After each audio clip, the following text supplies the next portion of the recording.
oh boy. Now let's get into this Game and YG versus.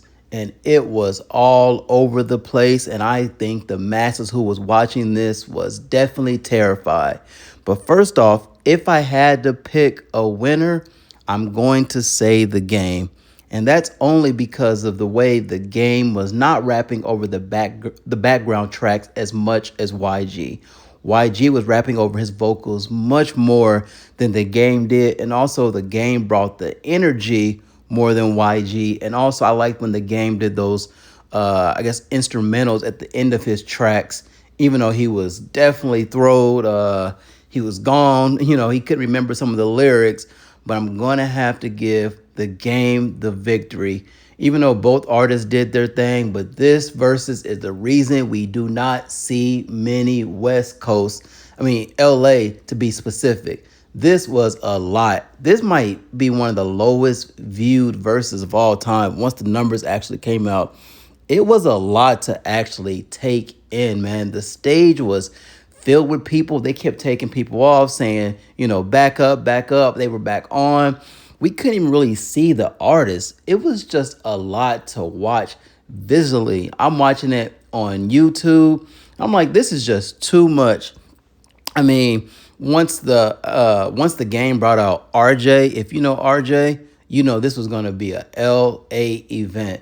And this is the verses. I've seen every single verses since the beginning, but this verses, it was just overwhelming. Like, it was a little cringe for certain parts.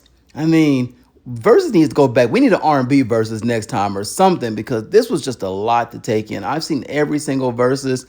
I don't think I've ever seen a versus like this. But shout out to the Game bringing out Travis Barker. But yeah, man, I think the verses also took a turn when they start getting into some of the girl songs. Versus, you need to be really versatile in the song choices and different things like that. But when they start bringing out the girl songs, I like when they brought the women on stage. It definitely changed the vibe because we needed that. It felt like a lot of just tension between just the West Coast and the people watching. It was just a lot, man.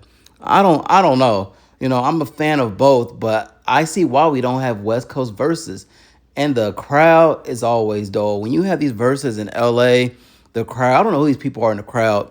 It's never good and it's not fun. But the Game also brought out Big Boy on stage. Shout out to Big Boy's Neighborhood. Man, I'm trying to think of some other highlights. It was a lot of low points, man. I'm really disappointed in this.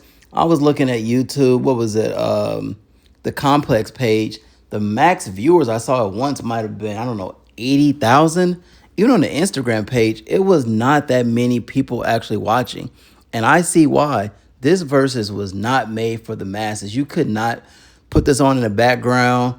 Think about it. We had the B2K and Pretty Ricky. That was the last versus. That was a great versus. Everyone gave it a 10 out of 10. But this was just a lot to actually watch. I don't know, man. I'm just watching the comments and everyone was saying the same thing. People were really disappointed. And I was disappointed as well. One thing I did not like was some of the songs the Game actually chose. He has a better catalog than YG, but I'm not sure why he chose some of these specific songs and in that order. I don't know. It was really surprising. But let me know in the comments if you had to pick a winner, because this was definitely not a versus, really. It was more like a party, but definitely a West Coast, a crazy party. But let me know in the comments if you had to pick one, who actually won this versus. Is it YG? YG has bigger songs because he's a newer artist. Most people know his songs, because they're more recent. But the Game, he's actually a rapper's rapper. But let me know in the comments, how did you actually feel about this versus as well? But let us know.